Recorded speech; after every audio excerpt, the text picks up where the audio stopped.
Hello, ladies and gentlemen, and welcome to Fortnightly Frontier, the irregular podcast that sometimes talks about Star Citizen. I am Darjanator, over there is Myre, and this time around we have our sights set on the upcoming patch 3.6 that is bringing with it quite a few interesting things, but unfortunately is also omitting a few that we were well, not promised, but we were hoping for, that unfortunately were relegated to 3.7 and beyond, just because of the nature of the beast. Anyway, Yep. A lot to look Inhale. forward to this podcast. I mean, not this podcast, this patch. I mean, at least there was.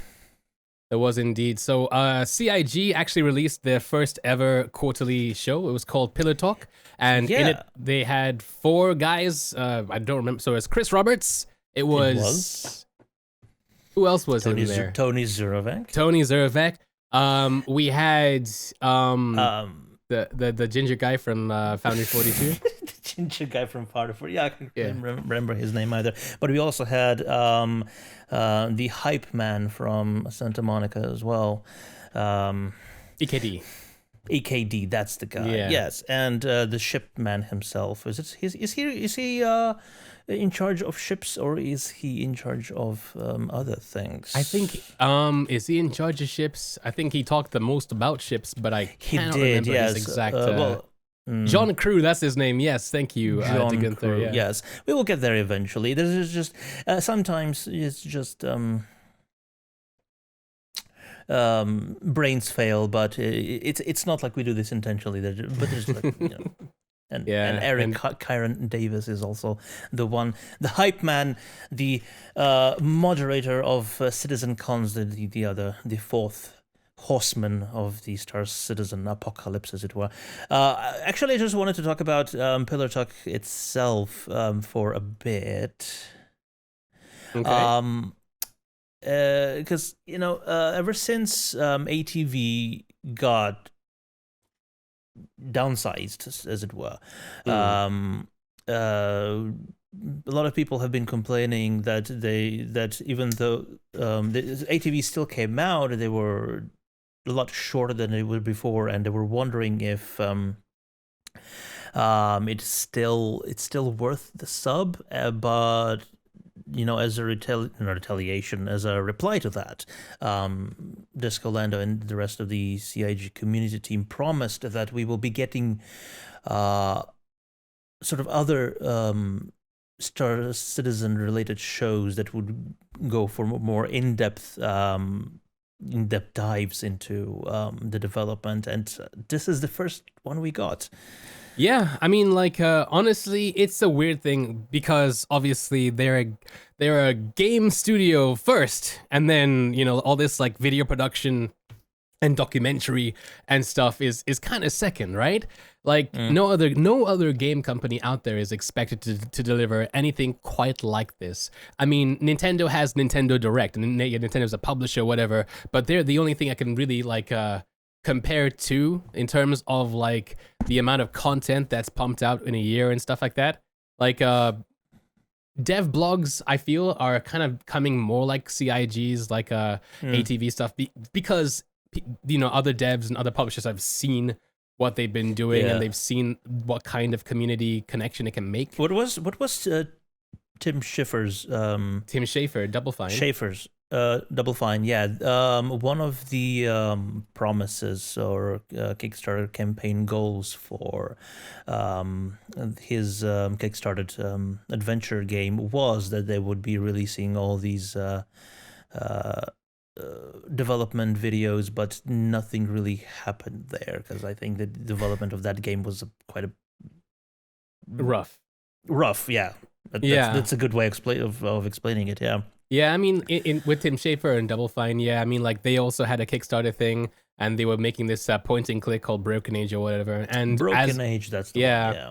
And as they were at least kickstarting for it, they had all these really cool and quirky, almost very similar to what CIG used to do with RTV, but with more like moving cameras and stuff. More similar actually to their old holiday streams and stuff, where they'd like go through the office and talk to people.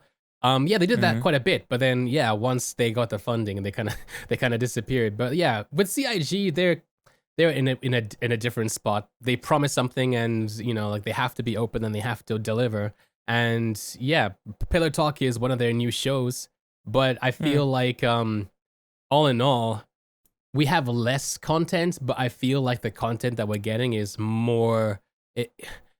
It's more purposeful, if you know what I mean. Like there More is more. purposeful, more condensed. Yeah, there's Mm, more thought behind it. Yeah, and well, I don't know why wouldn't we wouldn't, but if this goes to be believed, the schedule and the pace of the video production that we had before, which was somewhere between 40 minutes to an hour a week. yeah.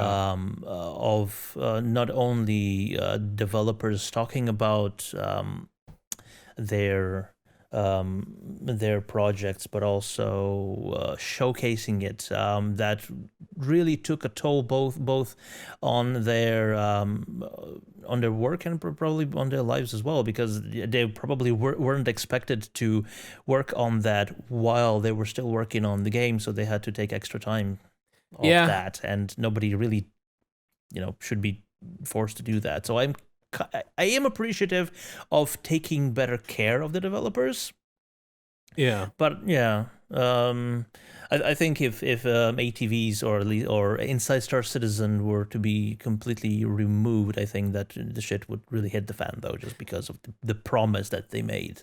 Yeah, I mean, you make a good point about, I guess, caring for the developers first and foremost, obviously, because, right now as well, in I guess, the game news ecosystem, there's a lot of talk about, like, what is it, like, pressure to develop things faster and that kind of thing, and crunch periods and that kind of thing. So it makes sense to not take people away from the actual job that they were there to do, and like let them focus on that and only use them every now and then for these Mm. shows. Yeah, still, I mean, I guess you can press F. We got spoiled. I mean, we got Yeah. so spoiled. CIG just went headlong into the entire documentation of what they're doing, and I don't think they were counting on just how much of a difficult task it is to maintain it over the years. That's right. Yeah. So downscaling, while lamentable, is necessary, I believe. But anyway, What shows? Before we move on, what shows? okay. What shows have we lost so far? With Star Citizen. Bug Smashers, Bug Smashers, Lore Maker's Guide, Lore Maker's Guide, Ship Shape. Ship Shape, Mm, Around the Verse. well, Around the Verse became Inside Star Citizen, It's but still it's not only ATV. still not ATV. No. Yeah, the No. format is completely different. Happy Hour, I believe, it didn't go away. I think as Reverse Diverse also transitioned into Star Citizen Live, we have Happy Hour as well. I mean, just recently we had someone going through how development of the new Centurion flare for the Odyssey helmet was created. So Yeah, I guess that is what Happy Hour evolved into. But it's I guess it's important to say that like as with everything else in Star Citizen, it is all an iterative process. Like everything that we've had before has evolved into something else. So I guess it was incorrect of me of saying we've lost those things. They've kind of evolved and they're past those Yeah. forms, and they're not even their final ones yet. No, of course not. Yeah. No, and I'm sure that when new ships are released, something we can we will be talking about later in the show as well. We will be getting a sort of ship shape style video to accompany it, just to talk about the how it went from what sort of what the concepts were like, who was tasked with making it, which studio or which designer, which person was tasked with making it, etc., etc. And so yeah, I believe those in spirit will be coming back, even though they will probably not be called Ship Shape and stuff like that. Yeah, definitely. I mean, like Hazukaha in chat mentioned 10 for the chairman. I suppose Paleo Talk is now 10 for the Chairman. It's got Chris in it. It's a Chris feature show. It's a Chris feature show, but 10 Mm. for the Chairman was specifically 10 questions by the community that were That cherry is true. picked That is true. for him to answer. But questions were getting repetitive. The same things were being answered all the time. So Over and over again, yeah. It was getting frustrating. Which was the reason why they nixed it. But it's good to see him back because he loves to talk about Star Citizen as much That's as right. he was making it, and it's also very nice to watch him talk about Star Citizen. Yeah. That's why we have hand signals and stuff in come in development at least anyway. So you can RP as Chris if you want. Yeah, all the emotes. Yeah. So, what was Pillar Talk about though? What was it about? So it was them 5 blokes, and they were talking about everything that 5 is close enough to 4. Give or take a dev. I was including JJ behind the camera. All right, so there was you were accounting for statistical variance. Yes, exactly. So 4 guys, the 4 big devs, and they were basically talking about what to look forward to in 3.6, which is the next big content patch that is slated for the end of this month, the end of Q2, quarter 2. Yeah. Mm-hmm. And they talked about every single listing that, or at least every big ticket listing. The big ones, yeah. Just to start with the law system, which will finally see our law system that's in place mature from a sort of a GTA style system to something that's a bit more mature. I mean, so more in a evolved, nutshell, more enhanced, something that fits into the complex universe of Star Citizen, instead of just having 5 various levels of notoriety. So we actually have a list that somebody, I'm assuming it's you, put together. No, I just copied it from Reddit. Oh, okay, cool. So yeah, basically when we're evolving from basically where law is just like a status on your character, for it being stuff that is linked to where you are. Different zones have different laws.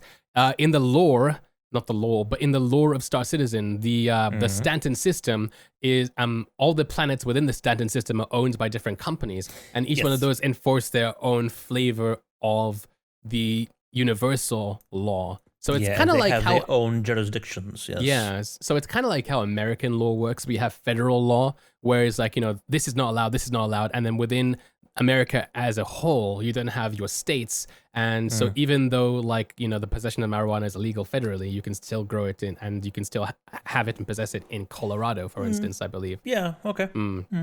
Yeah. So that's kind of how it works. I mean, I'm not an American, so I don't know. People in chat or in the comments or whatever, feel free to tell me how wrong I am. And yeah, but something that's also that's really nice for me is that there'll be fines, not just notoriety levels where you're flagged as a dirty scumbag for everyone that meets you. So you won't be shot on sight when you land at Lorville just because you parked on the wrong landing pad once. So I don't know if it's been stated yet, but do you know if it's actually going to be? So obviously we're losing the whole star rating thing like GTA had, right? We're no longer having 4 or 5 pips because they're actually making it so that different crimes and different infractions actually have different weights attached to them. Depending on where you are as well. Yeah, there are 19 different laws that are going to be adding from parking a meter to the left of your landing pad to killing somebody. and each one will give you a different, I guess, negativity. I have no idea how it's going to work. Me But, neither. I doubt that we'll see the 5 pip indicator. Yeah. Once this is in place. I also wonder just how that will be visible to you. What is the user-facing indication that you are a either a wanted criminal, or is it just suddenly being chased by the police, or will there be something you know, in the UI that tells you, yeah, this you just committed a crime. Better watch out. Here's a thought. Maybe it'll work like Elite Dangerous, where you have outstanding fines, and then maybe this will then tie into the bounty hunting system that's coming in as well. So you can pay your outstanding fines and remove your criminality, or you can then know that within a certain area you have fines. So for instance, if you're flying around cruises, maybe how it'll work is you would have a and I don't know if it'll be like this when it comes out, obviously, but how I feel, or how I in my mind it's going to work is then I apologize for theory crafting here, but you know how we talked about UEE law, and then we had, like, Crusader, Hurston, and ArcCorp law. Those would be 4 different tabs, and then so you'd have 4 different fines within those tabs, and then you can commit as many crimes as you want in ArcCorp and be like super wanted and have a huge bill there. You can go somewhere else and be fine. That's how unless there's some crimes that actually move their way up 1 tier in the hierarchy. So instead of just being wanted at ArcCorp, you're suddenly wanted in the entirety of Stanton's system. Yeah. Like for murder, you would think a murder would elevate your notoriety status to system wide, or even empire wide. Who knows? Right. McPherson in chat asks, will bounty hunters be the only police that operate across borders, or will there be a kind of UEE FBI that operate across human-occupied space? So that, I believe, will also depend on what system you're in. Yeah. Some systems like Stanton. Sorry, I'll let you. I'm just trying to get this thought out. Yeah. Some system like Stanton rely heavily on the corporation's own security forces for enforcing the law. Yeah, but systems like Terra, that's going to be governmental. Yeah. So it's interesting that you say the word UEE FBI. That actually has a name within the game. It's called the Advocacy. So if you're wanted enough, maybe you might have advocacy agents like flying a hammerhead right into your face. You never know. And I wonder if you can actually get enough notoriety that the Navy comes after you. Yeah. With their Idrises and hammerheads and stuff like that. That would be interesting. Yeah. And Reina says, I've already heard of orgs saying that they'll police some areas. And yeah, a few big RP orgs exist out there. I believe, I want to say that Atlas is one of them. They want to like police around things. One thing that has been mentioned, I don't know where it is in the roadmap now, obviously, is like NPC run guilds and organizations, of which the Rust Society is part of which like I think even Cryastro or CTR or something, like they have like their own kind of like mechs guild or something. I believe the UEE could easily be part of that, because CIG already have the artwork in place for it. They actually printed their like bespoke art for the Germany CitizenCon that we had, and it was like UEE join, and there were a whole bunch of different jobs and stuff you could have within that. So if they go through that route, even though it's more of a lore thing, perhaps maybe even the player could be part of that like global police force. But that'd be cool. Yeah, that'd be an interesting way. So you can actually get a grunt job with the Popo instead of being a freelance bounty hunter. That's right. Yeah. So it's a lot to look forward to, but until we see where this tier 0 implementation of the law system is going to come through, we don't know exactly what's going to happen. But it's cool to theory craft, but I hate theory crafting at the same time, because like but on the other hand, you just can't help yourself. Yeah. What else is coming with the law system though? Or the law system, LAW, the law system. The law system. Prisons. prisons. Yeah. So do you think that's coming through with 3.6, or do you think that that's no? They said that it's next few quarters when so you get arrested and then you have to respawn. I suppose so in to make it more game playable, you would respawn immediately, semi-immediately in a prison. You don't have to be, hauled in the back of an anvil hog for hours, from the place where you were arrested until you get delivered to the point of justice. Do you reckon that you'll have to serve a term, or do you think it's just a matter of spawning at the lobby, going bye? That is the GTA system. You got incapacitated by the police, and then after paying a hefty fine were released immediately that following morning. All right. Okay. So as a free player, then we won't have any chance of flying by an asteroid and seeing a chain gang, like mining an asteroid with that with pickaxes. I think though, if you do get your crime sheet long enough, there will be other ways you need to figure out how to get out of prison. Right. Otherwise, because there should be, in my opinion, there should be great consequences to being an absolute and utter douchebag in Star Citizen. Right. I mean, but breaking the law in Star Citizen isn't always necessarily about trolling.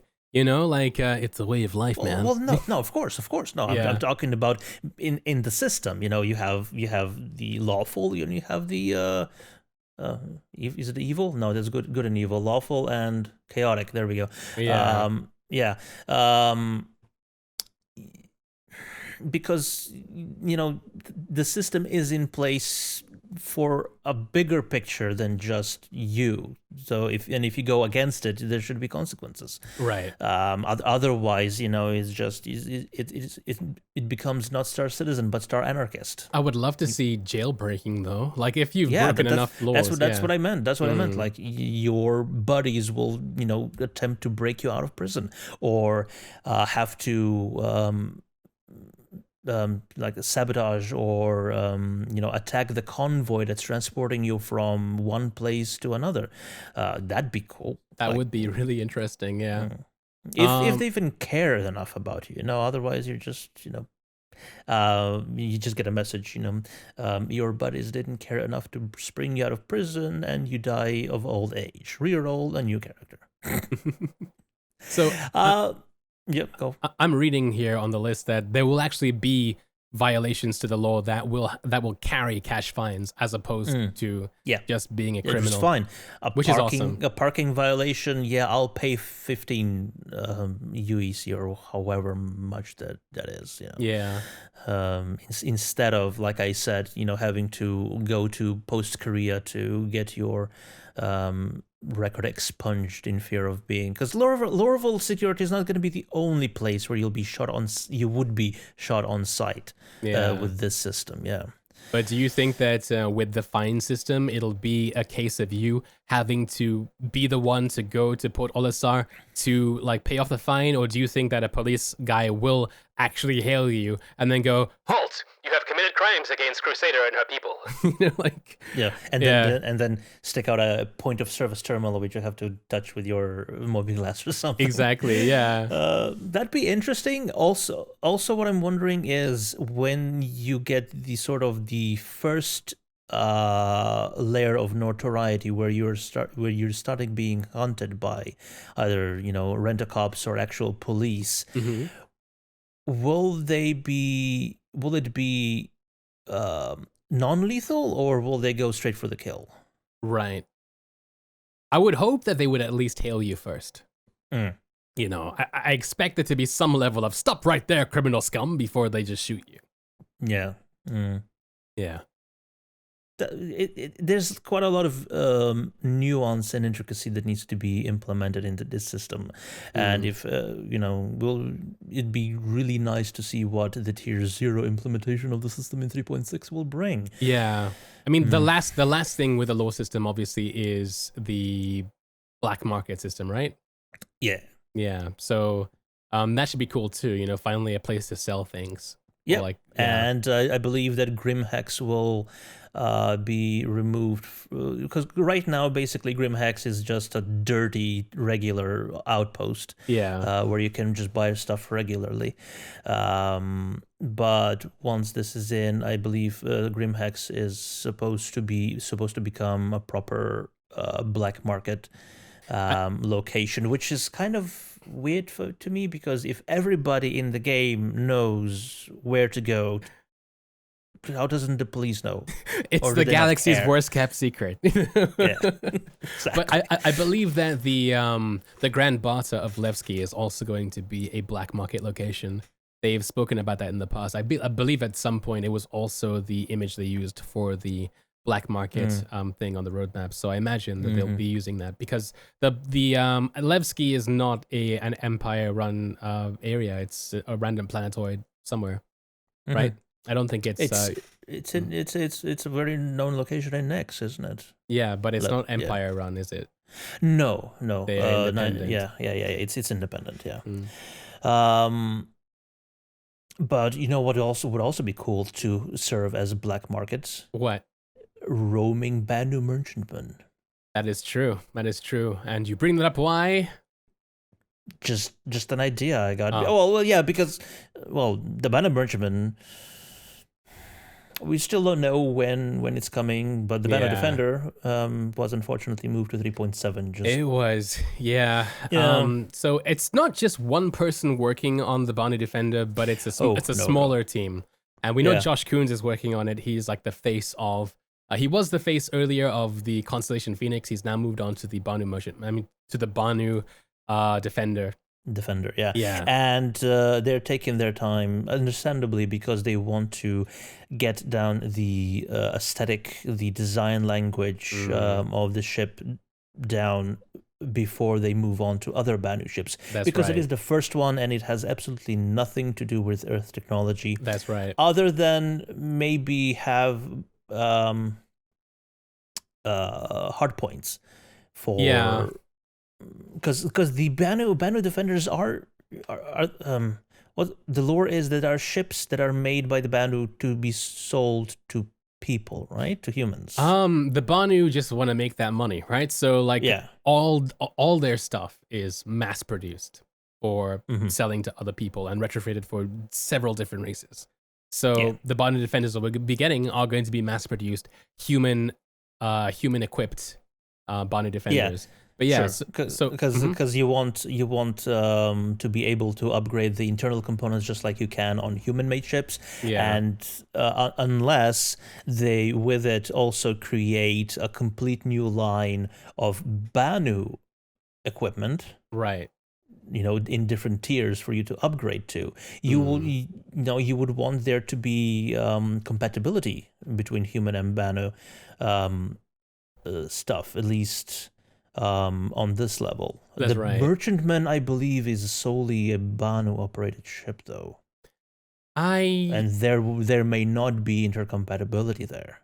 I'm not familiar enough with the lore for you to confirm or deny that one. But yeah, so the reason why the Banu Defender, in a nutshell, isn't out is because they're working on the style guide for the entire lineup. And it is gorgeous. Yeah, and we don't want to have the case that we've had with the Origin ship so far, where they've had to make remakes in order to make things line up with the style that we currently have. You know, like they made the 300 series very early on, and then they made the 85X, and then the 600i, M50, and the and the M50. I think the M50 was kind of the first one to move away from to be completely different and start sort of laying the groundwork for the future Origin ships, which the 300 series had to be adapted to in the rework. But it was only after they made the 600i that they were like, the 600i is the style guide for the entire lineup. And then they went retroactively back to the 300 series to make the rear of that ship look much more like a 600i, which in turn looks just like an 890 jump as well. Like, I'm looking forward to like seeing a screenshot like in game where you have like the backs of each one of the ships of Origin, and you will see that they almost look the same but scaled. Yeah. Main thrusters looking pretty much the way it's supposed to be. Yeah. Sharing the same design language, which was the goal of the entire endeavor in the first place. And no, this is not a badly worded segue to go talk about the endeavor, because we don't know much about it yet. Still. Yeah. Another ships. The that we're 890 jump is delayed.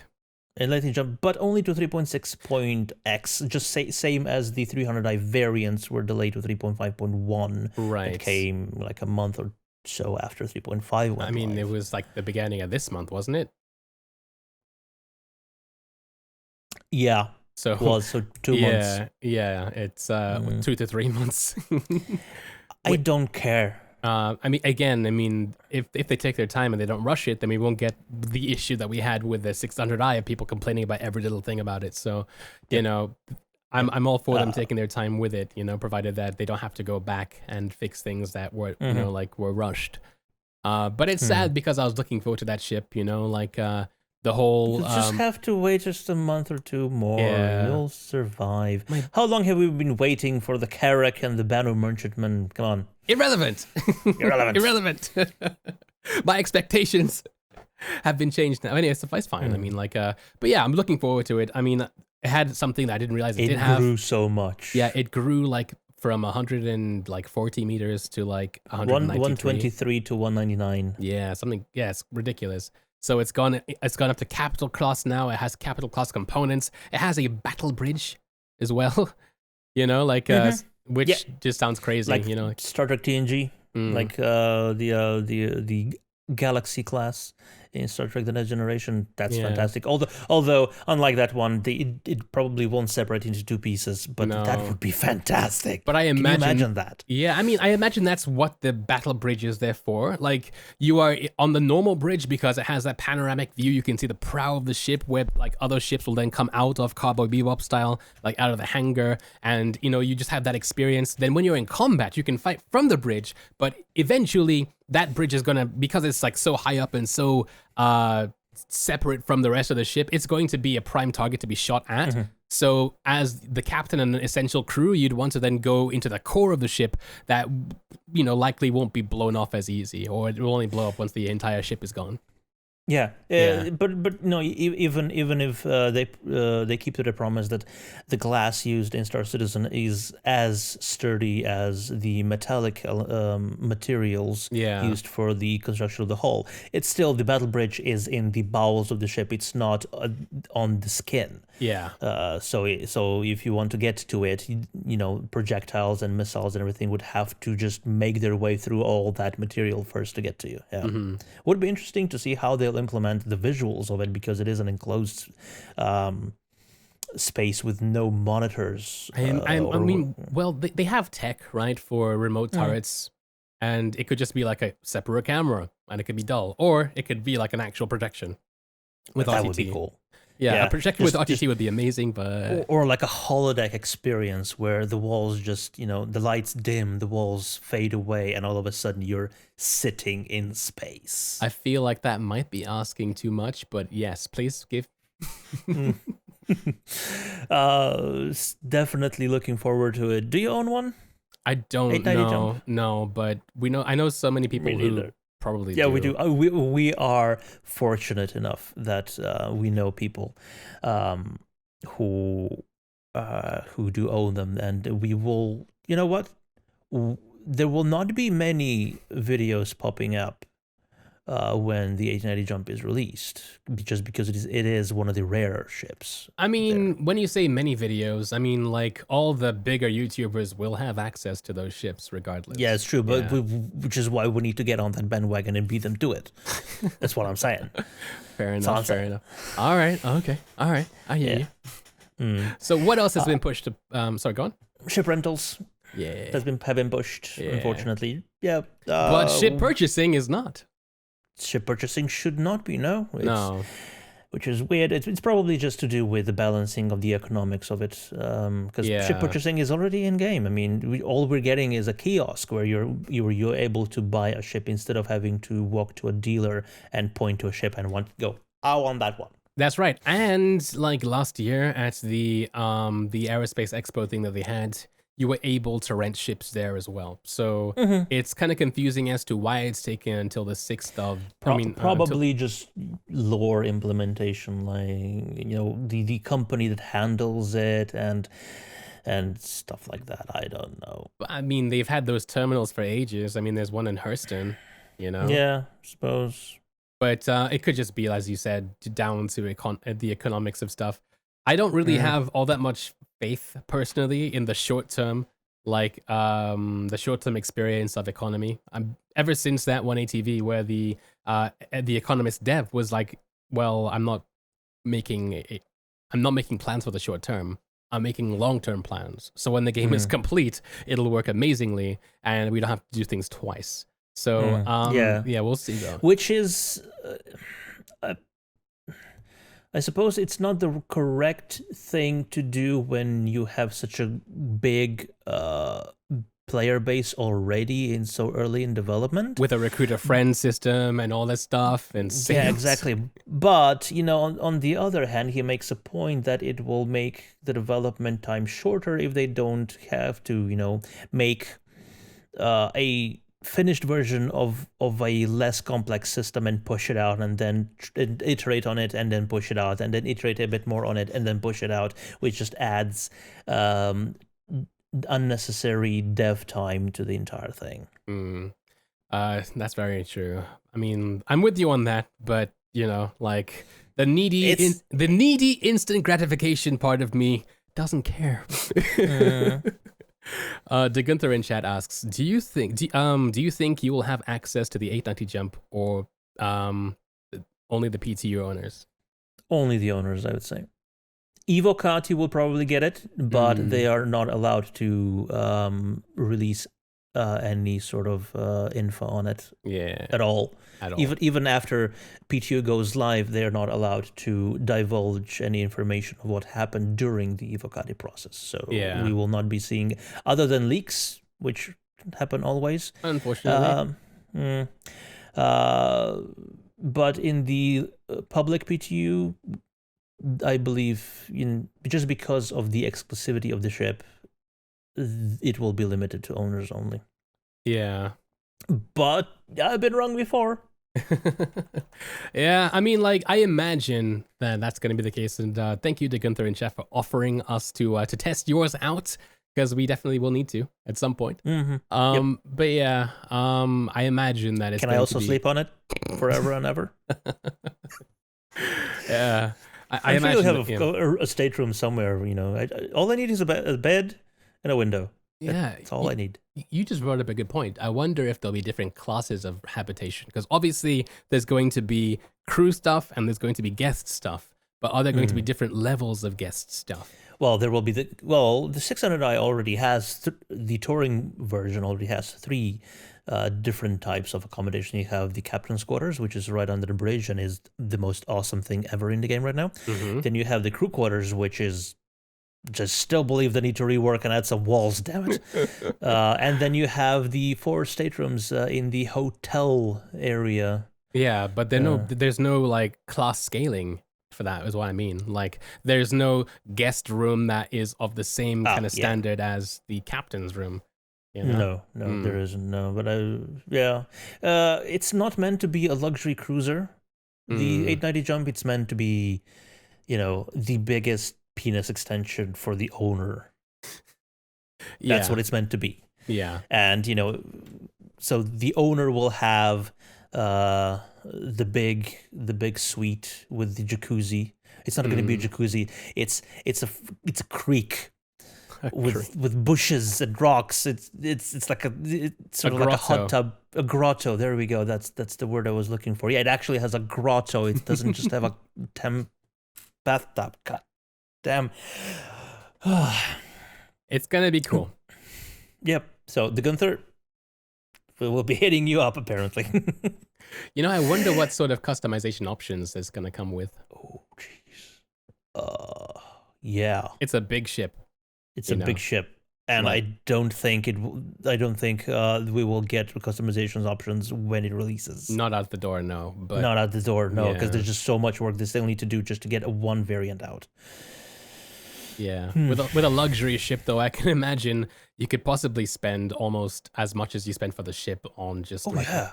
it's crazy. Oh yeah, just if you just look at cars, for instance, if you buy a Bentley, there is well, I don't know if with the current Mulsanne model, but I know that at least one of the generations before, you could get a Breitling clock upgrade that cost £80,000. What's a Breitling?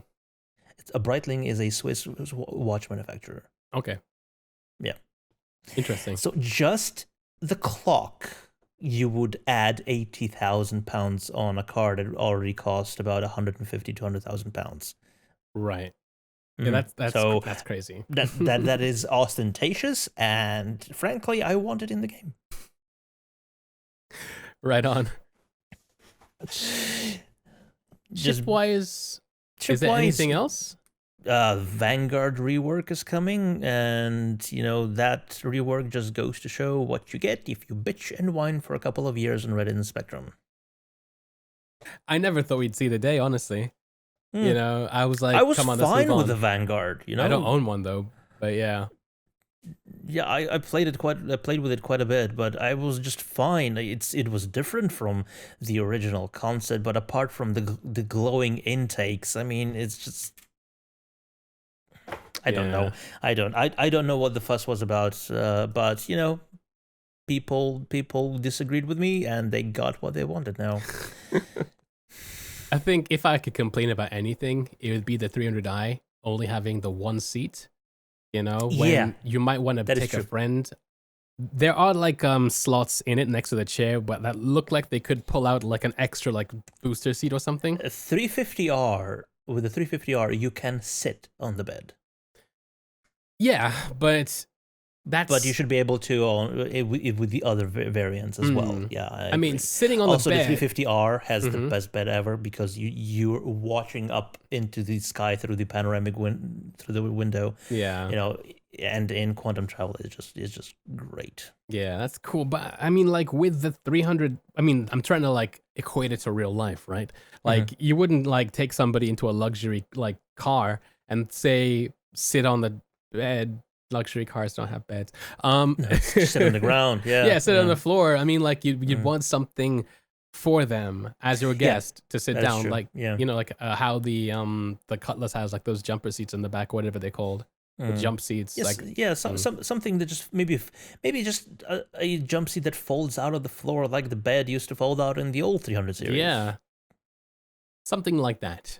Anyway, or just a permanent chair next to the sink. Yeah, something like that. There's room. And new customization option at least. Yeah. Maybe if we bitch and whine about it for a couple of years, they'll listen to us too. What else? Oh yeah.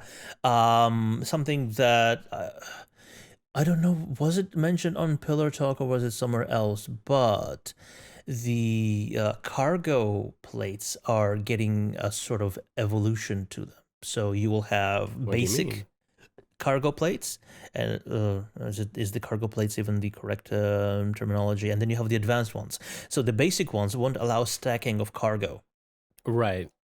So only the stuff that you put on the floor. So a single layer of cargo, you will be able to fit. And the Valkyrie, for instance, is getting that. Okay. So even though there's so much more room vertically that you could fill up with cargo, the floor panels won't be able to hold that in place. So they're not magnetized enough or something like that. Suppose, yeah. Right. But like the Avenger, or the Cutlass in the back will have the advanced ones, so you'll be able to fill it up all the way to the roof. Okay. Darch has a pet moth. He does indeed. Have a pet moth. Yeah, he just went over there. That's a good compromise, I suppose, at least to all the requests from the community for at least the Valkyrie for getting cargo, because you can put cargo on every flat surface you can. You want to. There's nothing in the game that stop you from doing that. In fact, it's some of the features of the game that they work very hard on. Except the physics grids, which is buggy. It's buggy, and Is they it will though? fix it. Yes. Why would a floor just eat a piece of cargo? Because and it let hasn't drop? been fixed yet. It seems so easy. I think they were just. I don't know what they were waiting for, but once this new. I'm guessing the Valkyrie will get a rework, at least for the textures for the floor, because that triangular pattern thing that denotes the cargo grid, that they will need to add that. Mm. All right, what else are we looking forward to in 3.6? We've touched on the delays and stuff. I believe those are all the delays. Yeah. All the delays on more of that ship. No, there's quite a few more delays. It is AI stuff that was delayed. Yeah, but AI stuff is always delayed. I mean, it's like they can't even make AI at this point anymore. Oy. And if you ever stood across a guard at Lorville, that you would probably agree that they don't know how to make AI, just because those guys are completely useless. Yeah, we're nothing but optimistic here on this podcast. I feel like a lot of that AI stuff is to do with the whole OCS thing we're waiting on as well. The server map is far too large. It actually reminds me of how the game used to handle before they moved to 64 bits like processing. Back in the old days, back in my day, in Arena Commander, if you had two ships on either side of like the map, the dogfighting map, then they would actually lose sync with each other and it'd look really bad. So I don't know, maybe it's that, but exponentially larger because of networking. The universe. Yeah, it probably is just networking that has to do with it. And that is, they are making good strides with that. There are several things that are already in the polishing stages when it comes to networking for 3.6. So that's right. Yeah, that's will be very good to see how much of an improvement there is. Although they also say that where there is improvement, they'll also enhance or stress the system more, just to see how much there is. So maybe there won't be improvements in performance, but there will be, increase in complexity of operations and stuff like that. Right. So next up on the list, yes, ship features. Ship features. Yeah. Yes. Especially insurance. That's getting finally. That's coming in for this patch. They've been working Pillar Talk was a discussion of things that are coming in the next patch, which is that's why it's a quarterly show. It'll come out like a month or a couple of weeks before the next patch is supposed to come out. And if they're talking about it, so insurance has been the exact same ever since the first implementation of the game. And not of the game, but of insurance in the game.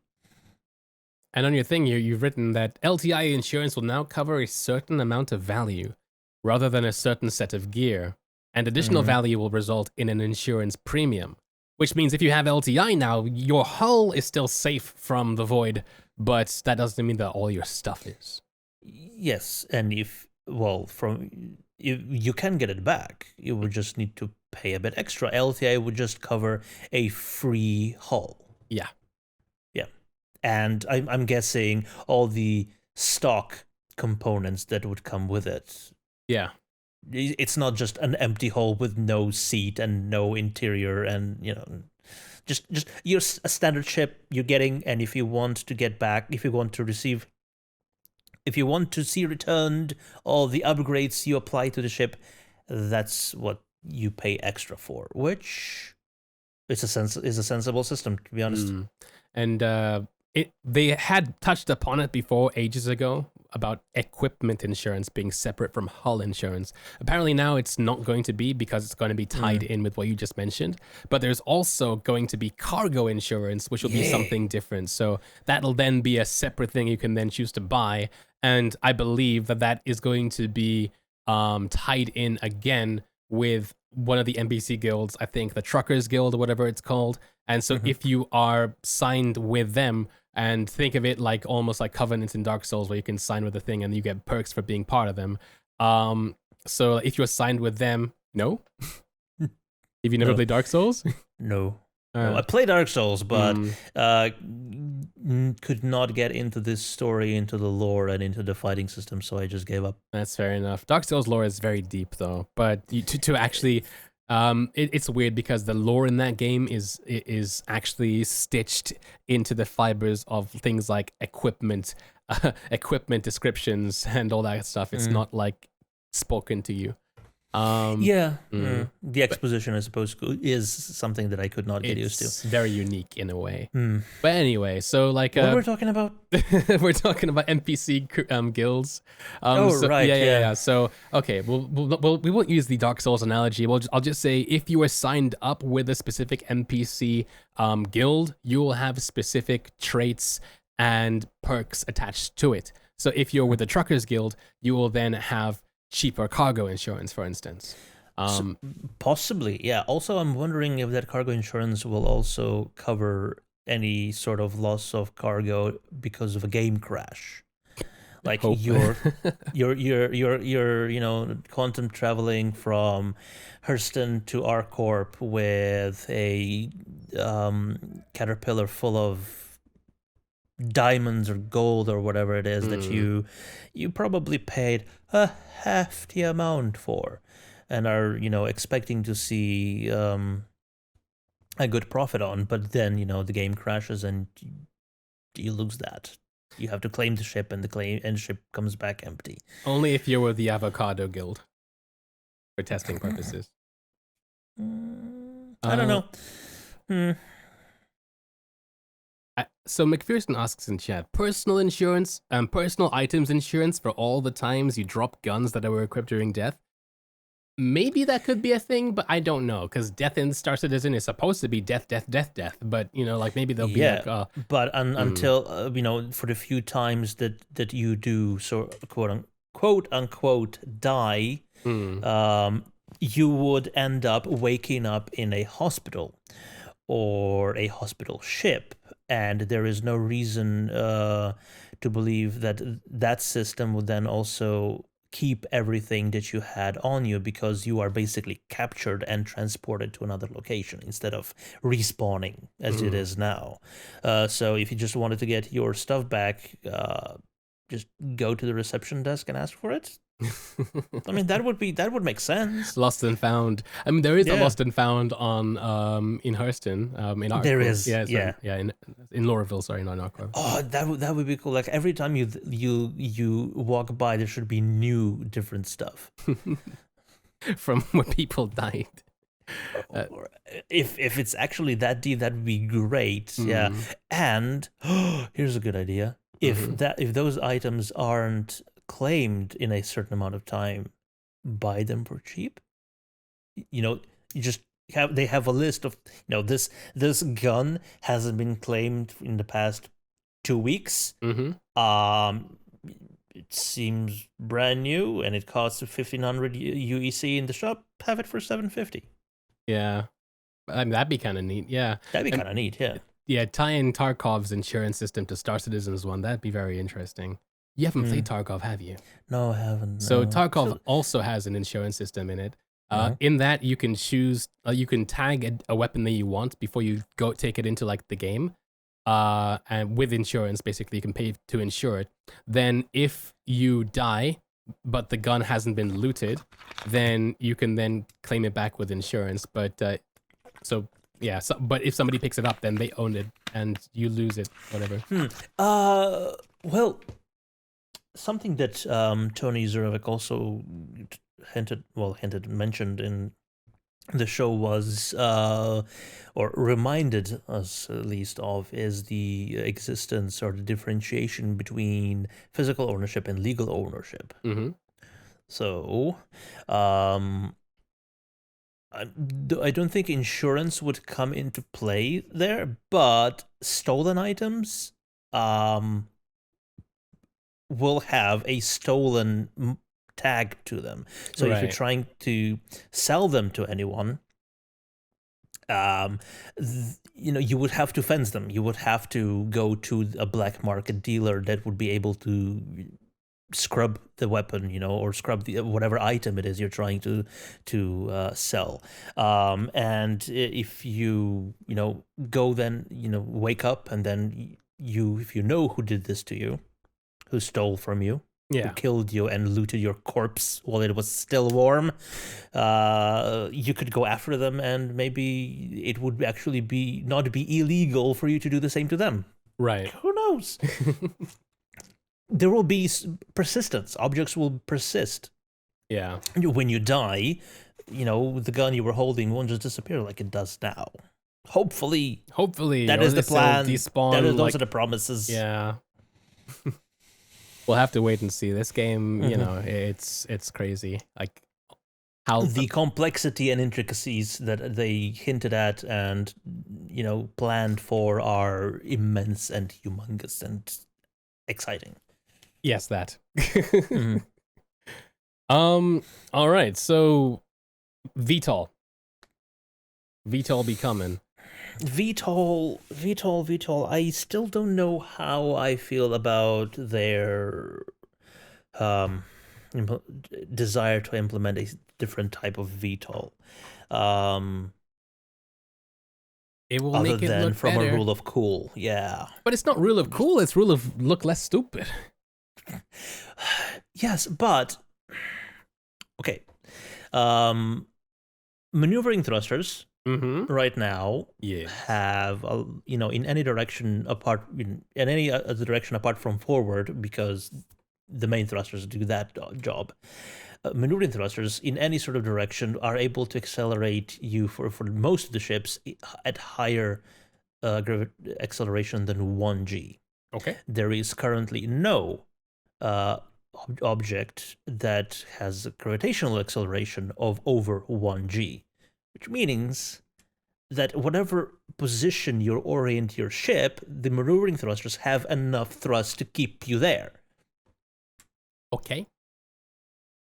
But so if they want to implement that special hover mechanic, they would also need to nerf all the maneuvering thrusters so they can't accelerate you at over 1g unless you boost. At which point they would overheat and cut out or started taking damage, which would be a cool thing. But right now, in a 300i, if you were accelerating forward, you get up to 5g or 8g if you're boosting. It's still, I still believe that the thrusters are overpowered, even though they nerf them quite a lot. Speaking of thrusters, they're going to be adding variable thruster power as well. Yes, finally. So if you wanted to, you could power them down to feel a bit more immersed. Yeah. Sure, and it's something that I've been lamenting ever since the new flight model introduction, because they did show it to us at CitizenCon. They teased it during ATVs and RTVs, but then when it came into the game, it was missing, and now it's coming back. So basically, yeah, it means that your thruster has a maximum power it can operate at maximum thrust it can output, and maximum G's that it can accelerate you at.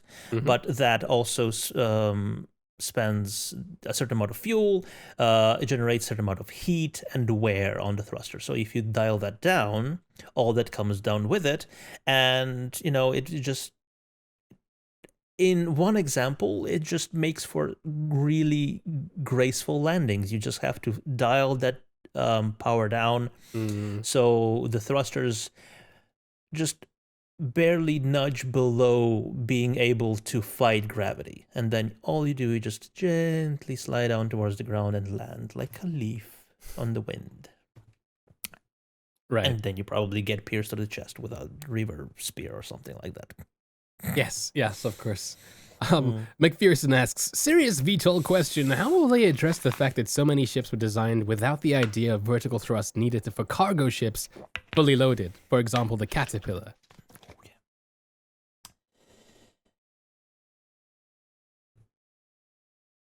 Next question.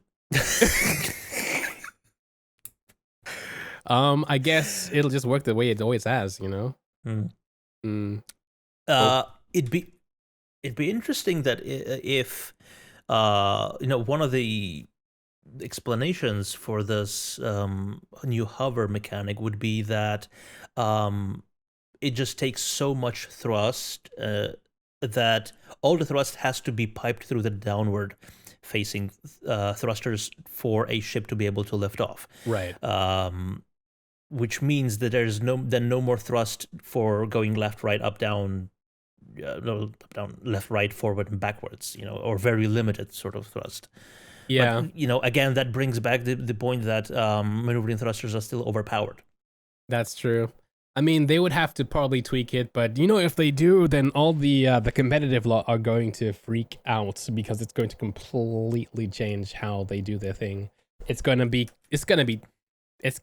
that. It's going to make it like Elite Dangerous flying. It's going to make it different enough that they'll freak out. There's I'm sure there's a nice balance to be struck there. I think smaller ships shouldn't do that. Like an M50 should be able, because it's supposed to turn like a fly. It's supposed to maneuver, turn on a dime, stop on a dime, whatever. And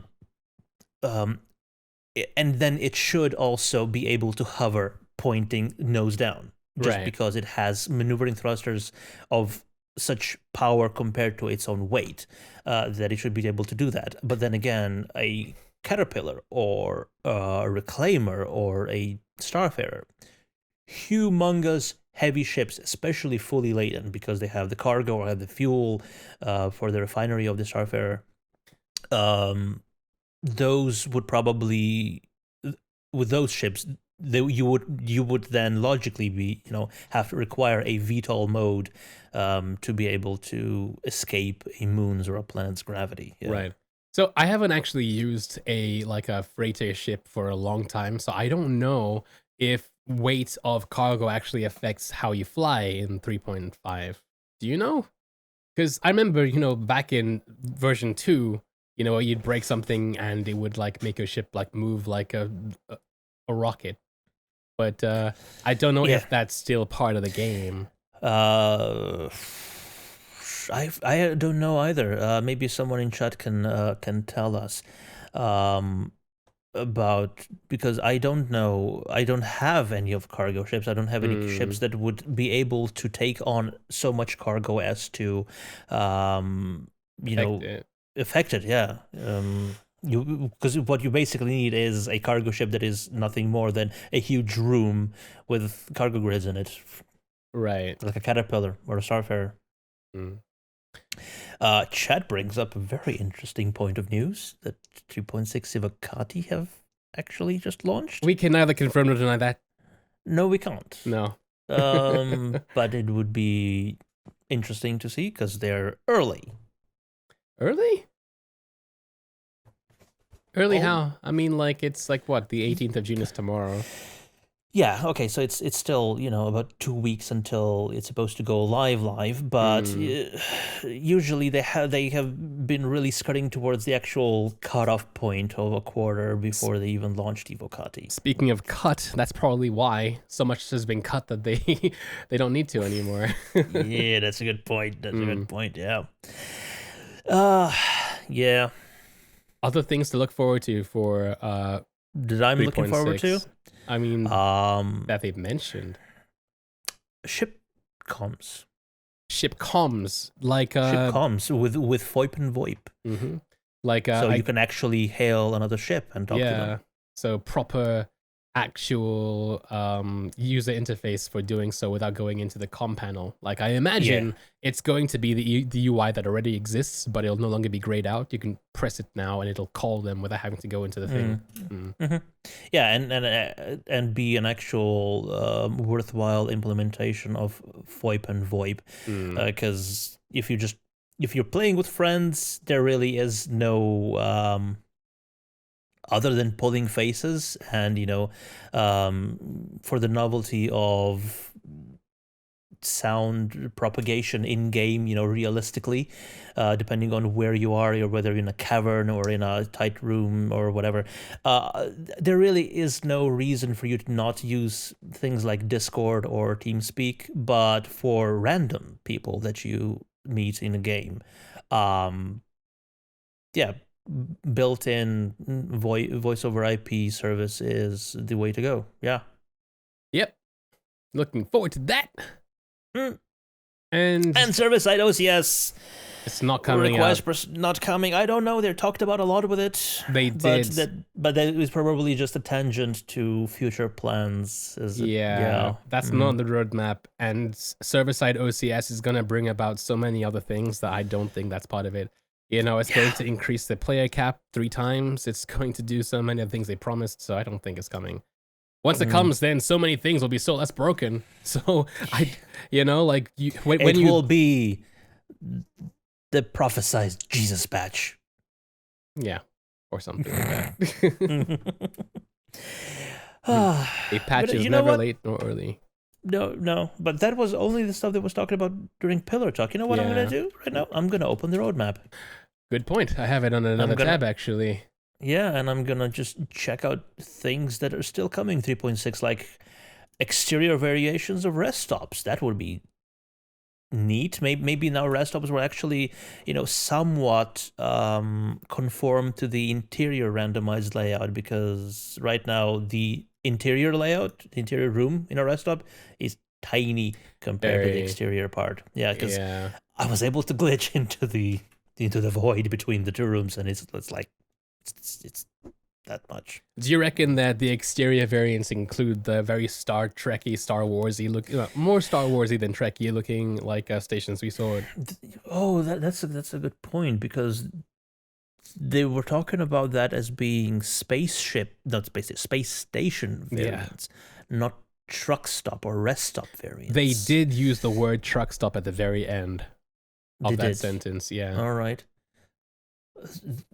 Yeah.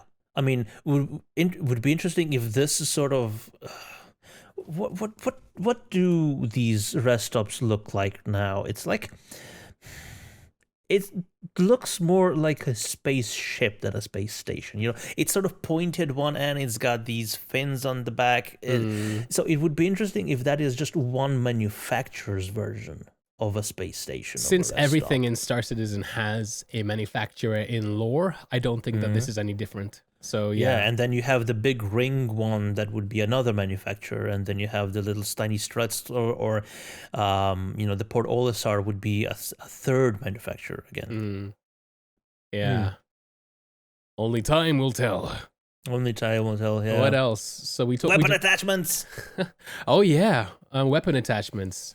Yeah, it's currently like the big one. 10 out of 21. Yeah, 10 out of 21 tasks. 2 weeks to go. And it's a pretty big one, because we've been wanting this since we ever got FPS. Yeah, I'm gonna put a red dot sight on everything, even my med pens. Oh man. Ragdoll. Oh, player free look. Being able to press left alt or something and then move your head without moving your body. The image that they show in the roadmap, and for anyone watching along, I suggest you do open up. You're pointing the wrong way. Not anymore. All right. I suggest you open up the roadmap and look and check along and for yourself. Is when you're in a seated position. That sort of, that's what I guess, and that's what the sort of. Sorry, we've been talking for quite a while, and words are failing me. That's the sort of feel I'm getting from that presentation of the feature, at least. But the flavor text says, introducing the ability for the player to look away from where their weapon is aiming, giving them more situational awareness while keeping their weapon trained on a known threat. So it's exactly what you were talking about. Yeah. It's what we've had in things like DayZ, and anything else that's kind of like come after Arma, it, like PUBG, Arma, exactly. PUBG also has it? Mm-hmm. Because Oh, right, okay. PUBG is very heavily inspired by Arma because PlayerUnknown made his mod for Arma first. Yeah, right. Yeah. Yeah. Jumping will be improved, so less, sort of flailing like that. Tortling. They call it tortling. Tortling? Yeah. Why? It's just what it's called. When you go in midair, it's called tortling. With a D or a T? Tordling. Oh, so it's nothing to do with turtles.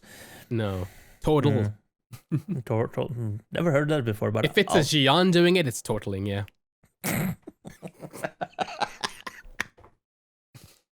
Space racism.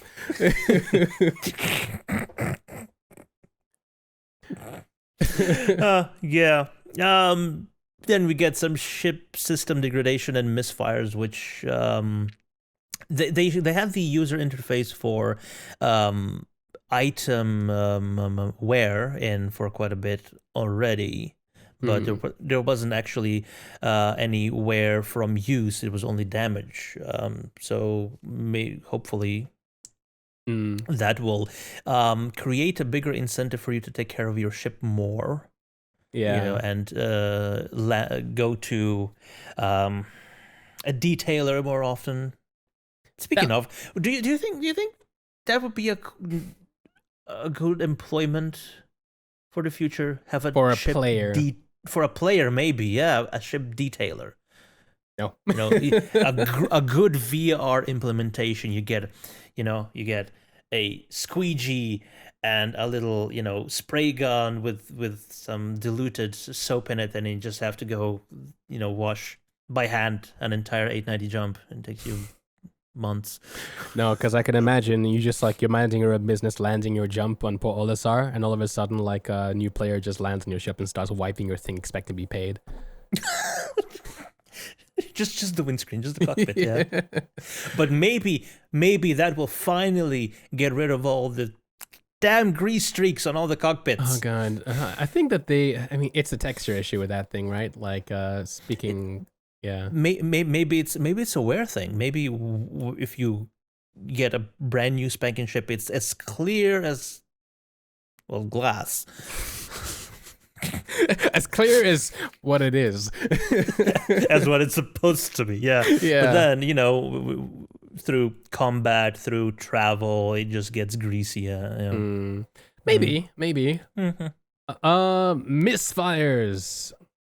So that's probably to do, as a consequence of wear and tear on the components. Misfires basically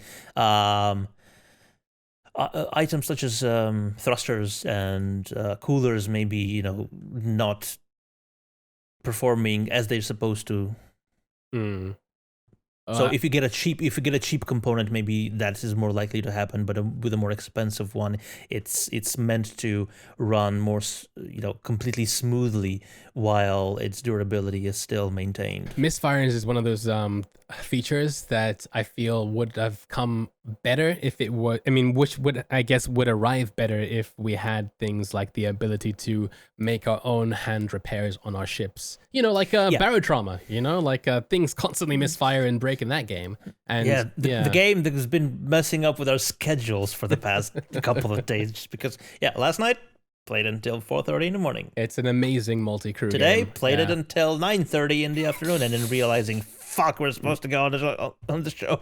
Yeah, it's an amazing multi-crew game. If anybody is looking forward to multi-crew in Star Citizen, it's like that, but pancake and very hardcore with Leviathans, and it's in space, but you're underneath the ice of Europa in a submarine. It's interesting. Very cool. Yeah. But multi-crew ship going on missions. There's meteors hitting your ship. Did you have to go out and fix the hull? And then if you're running your cooler overclocked too much, then somebody will have to go and hit it with a wrench to fix it back up. The multi-tool needs to be fleshed out more for you to be able to do rudimentary repairs on your components. Yeah, so far the multi-tool only has one use, which is not very multi of it. Nope, it's not. The Uno tool. Mono tool. Monotool, yeah. Speaking of mono things, the monorail and stuff are going to be getting some improvements to them. Oh, yeah. If we actually planned for this show, I would have a lot of visuals prepared, to showcase, and hopefully, this transit system V2, as it's called, that will improve stuff like doors, elevators, and airlocks. They will finally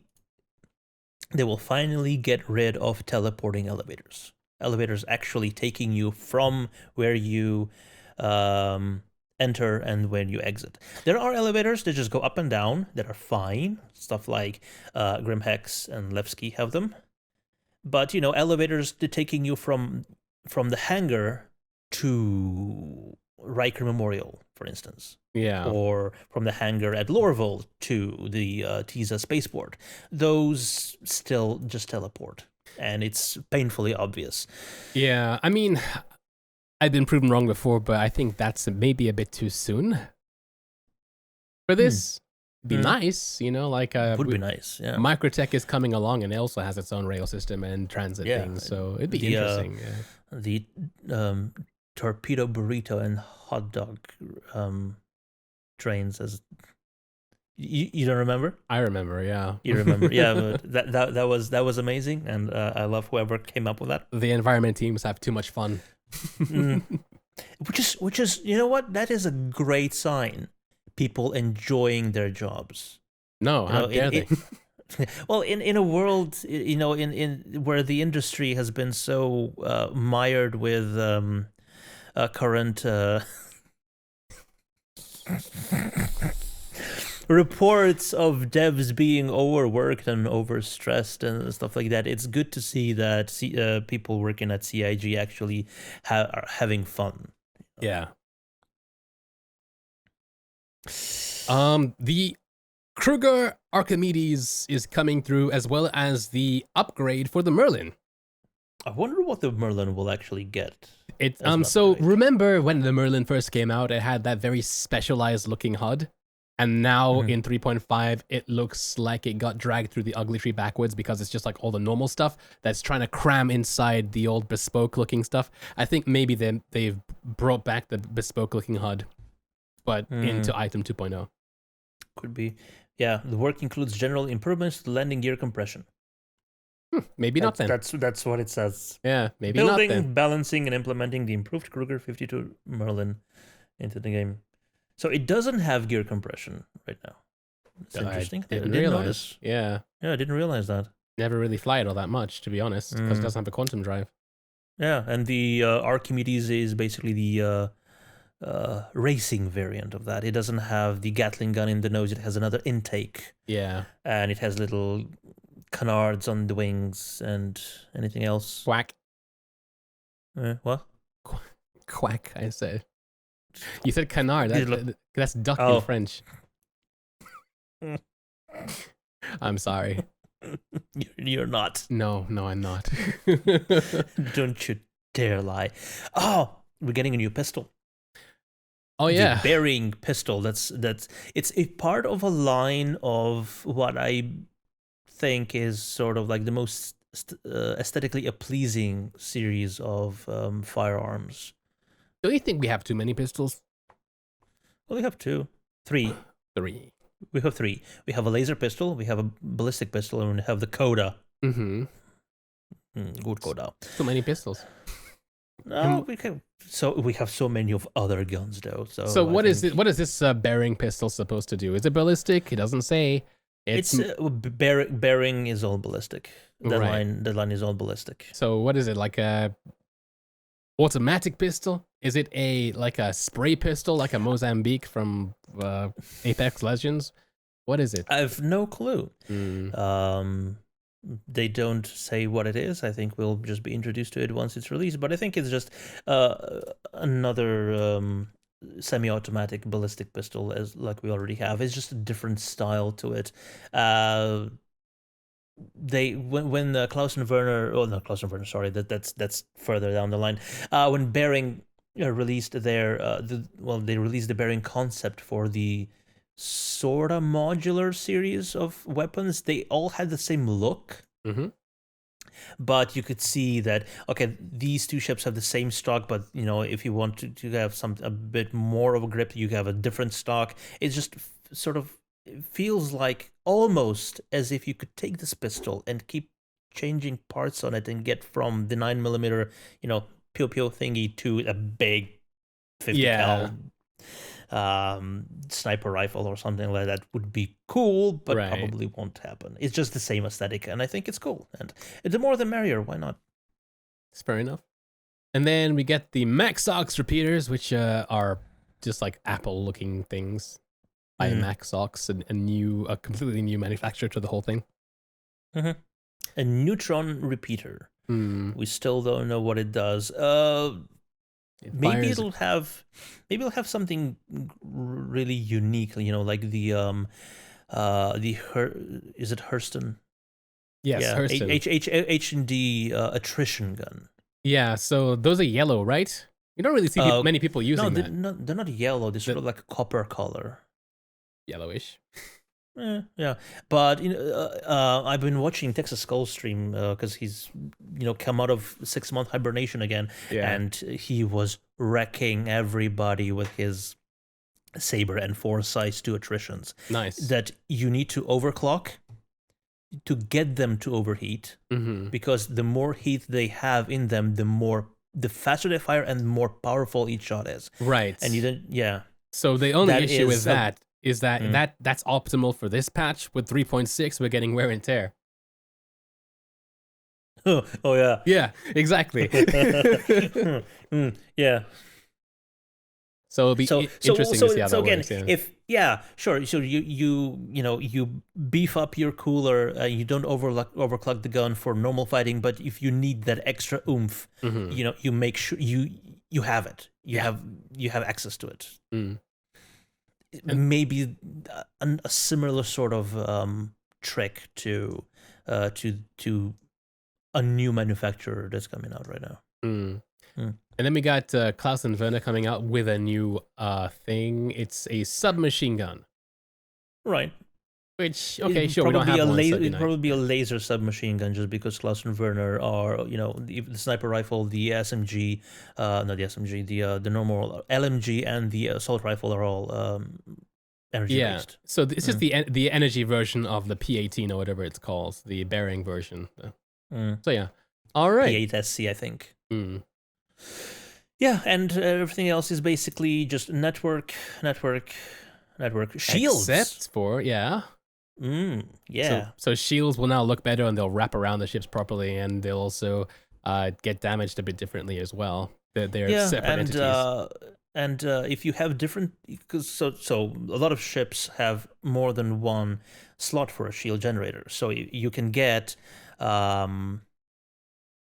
a different type of shield in this slot and a different type of shield in another slot. Yeah. So as it works right now, the stats just combined to, averaged out. Right. So if you have a shield that has faster, not reload, but regen, or a shield that has a slower regen but more stopping capacity, those values would just average out. But now if you have on the left side, you have a more powerful shield, but on the right side you have a shield that regens faster, those dynamics will actually be implemented. Back in 2.0, back when we had Voyager Direct, you could buy one of two different kinds of shields. You could buy, I think what's called a mark shield, and one's called a splash shield. And the splash shield was better against protecting you against missiles, and the other one was better against protecting you against ballistics. So I imagine that, in the future, as we go, different shields may even have different colorations to them. It'd be interesting if, when you shoot somebody, the front will glow blue, but the back will glow something else to tell you, what shields they're using as well. Oh, yeah, so you could actually figure out what their weaknesses are. So, if in the rear they're protected against ballistics but vulnerable against energy weapons, just try to shoot them from the rear. Yeah. If your ship is energy-based, weapons-wise. Yeah. Sure. And then lastly, we have the last interesting thing, I guess, is the farming. Harvestable entity spawning. or farming. I have no idea how this is gonna idea how this is gonna be implemented. Do we get a sickle, or do we have to use the multi-tool? The mono tool. Well, it would have to become the multi-tool if we actually are able to both fix and harvest. Duo tool. It is the underlying tech development to allow for an automated system to spawn harvestable entities on planets, moons, and asteroid fields. And they show a bunch of cactuses and grass fields outside of Lorville. It'd be kind of neat, but without the physical inventory system, where are they going to go? There is no miscellaneous tab for cactuses, you know? And maybe they just drop on the ground and then you have to pick them up and carry them somewhere. Another thing, I don't know, is it for 3.6? Is something to help you carry stuff? Where did that go? Did that get moved? No, I don't think so. I think we scrolled past it. The player carryables V2. Yeah. So, developing the look, feel, and depth of player item handling, including the creation of a carryable tool, so a shopping basket. Okay. Ooh. Setting up key carryable items, e.g. helmets, so, carrying your helmet under your arm instead of just having it disappear, when you take it off. And setting up dynamic grips so the player can correctly hold several types of objects. I would love to see backpacks in the game, honestly, for the whole physical inventory system. I think that would add a new dynamic, having somebody in your group that would have that sort of role. In Arma, for instance, that's the case. So you have a medic backpack that has a bunch of med tools and future medical supplies in it, and then you have maybe just a messenger bag. Why not? Or I mean, I was thinking D&D, but I was like, wait a minute, it's the future. So instead of having like a platform that follows you, have a drone that follows you with all your stuff on it. Yeah. Like a hover trolley or whatever. Yeah, because we're going to be getting hover gurneys anyway for the medical ships. So just a modified hover gurney for your stuff. So you can buy stuff in Kasaba and it follows you to your ship, so you don't have to make several trips. That'd be kind of neat. Yeah, that would be kind of neat. Yeah, basically your shopping basket, like I said. Yeah. But yeah, people bitch and moan about 3.6 and all the features that have been cut and moved to 3.7, but 3.6 is looking like a great patch. Yeah, I mean, still, it'd be better with my 890 jump. I don't own one, but I want to. It's still my 890 jump. If you kept waiting, okay. So let's say they still kept the sort of roadmap. With 3.6 and all the features planned, 3.7 and all the features planned, right, etc. But they didn't also include a strict quarterly release schedule. Would that be better? I don't think so. I don't think so either, because the way it is right now, they release whatever's ready. That's always been their thing. But now they have things that they know they want to release, but they'll only release when it's ready. So nothing's really changed, but we know we have an idea of what's coming, which is better than we've ever had. Yeah, and it's I think it's a great system, and people that keep bitching about it don't know how bad we had it before they came along. Yeah, and if Evocati are indeed already out for 3.6, that means that things are progressing quite well. I'm sorry?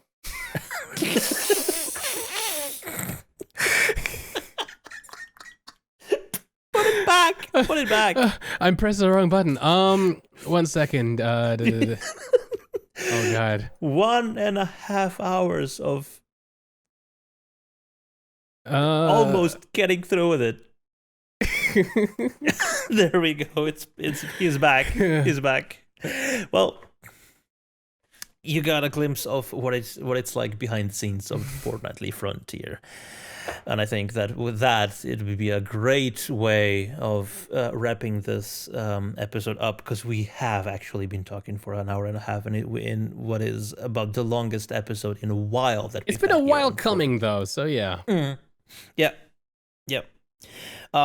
So again,